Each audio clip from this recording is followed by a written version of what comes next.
ಅತ್ಯಂತ ಶ್ರೇಷ್ಠನಾದವನನ್ನು ನಾವು ಪುಂಗವ ಅಂತ ಹೇಳ್ತೀವಿ.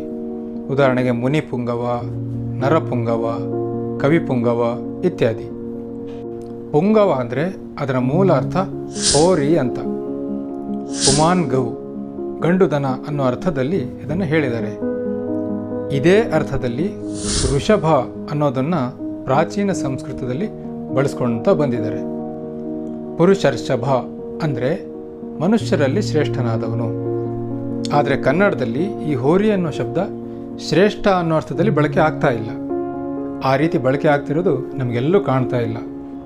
ಶ್ರೇಷ್ಠನಾದ ಮನುಷ್ಯನನ್ನು ಹೋರಿ ಅಂತ ವಿಶ್ಲೇಷಿಸೋದು ನಮಗೆ ಸ್ವಲ್ಪ ಅಭಾಸ ಕಾಣಿಸುತ್ತೆ. ಈಗಿನ ಕಾಲದಲ್ಲಿ ಹೋರಿ ಅಂದರೆ ಅದರ ಅರ್ಥನೇ ಬೇರೆ.